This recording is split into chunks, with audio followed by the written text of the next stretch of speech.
ជំរាបសួរបងប្អូនទាំងអស់នៅក្នុងបណ្ដាញសង្គមជាទីរាប់អានបាទថ្ងៃនេះខ្ញុំធ្វើវីដេអូបង្ហាញអំពីវត្ថុស័ក្តិសិទ្ធិពីរមុខកើតលើសត្វតែមួយប្រភេទទេហើយក៏ដាក់ចែកជាវសម្រាប់បងប្អូនដែលគោរពស្រឡាញ់និងមានជំនឿបាទនេះគឺជាប្រភេទនៃគុជរបស់កង្កែបបាទគុជរបស់កង្កែបនេះវាមានតែមួយទេសម្រាប់សត្វកង្កែបមួយអញ្ចឹងណាបងប្អូនហើយវាមានពណ៌ផ្សេងគ្នាទៅតាមសត្វដែលវារស់នៅខ្លះក៏មានពណ៌ខៀវខ្លះក៏មានពណ៌រាងខ្មៅខ្លះក៏មានពណ៌រាងក្រហមអញ្ចឹងទៅបាទហើយគុជកង្កែបនេះគេបានពីស្ទឹងត្រែងដែលលោកពូដែលគាត់ដើររមហូបតាមវាលបឹងហើយគាត់ក៏ប្រទះឃើញគុជមួយគ្រាប់នេះនៅក្នុងរូងគល់ឈើដែលរលីងដែលតាមដែលខ្ញុំធ្លាប់ស្គាល់គុជប្រភេទនេះគឺជាគុជរបស់សត្វកង្កែបបាទតែថាគាត់មិនស្គាល់អញ្ចឹងណាហើយខ្ញុំក៏ចែកយកមកទៅគោរពបូជាឥឡូវនេះខ្វះបច្ច័យក៏ដាក់ចែកជាវបន្តតែលោកមានបងប្អូនណាគាត់ស្រឡាញ់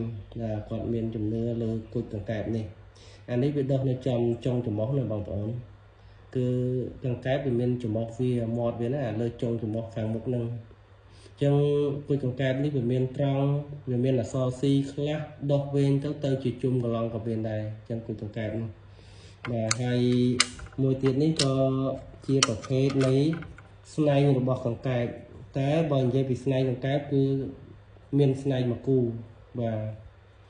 កង្កែបណាក៏មានស្នែងមកគូដែរគឺវាដុះនៅចំលើភ្នែករបស់វាអញ្ចឹងណាបងប្អូនដូចជាស្នែងគូស្នែងអីចឹងដែរប៉ុន្តែលោកពូគាត់រើសបានតែមួយខាងទេគាត់ឃើញតែមួយខាងកង្កែបហ្នឹងគាត់ឃើញតែមួយខាងហើយគាត់ក៏ដកពីកង្កែបតែតៃសាក់ហ្នឹងមកហើយខ្ញុំក៏បានចែកជាវយកមកគោរពបូជាឥឡូវនេះដាក់ចែកជាវដែរសម្រាប់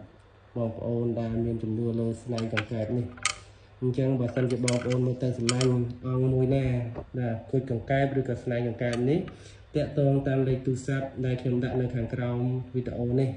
ប្រព័ន្ធស្មាតគឺជាប្រព័ន្ធ Telegram គុជកង្កែបនេះបើសិនជាយើងដាក់ភ្លើងទៅវាមានពណ៌សឹងតែ7ពណ៌គុជកង្កែបនេះបាទគឺជាប្រភេទដែលកម្រចឹងណាបងប្អូនបាទសូមអរគុណនិងសូមជម្រាបលា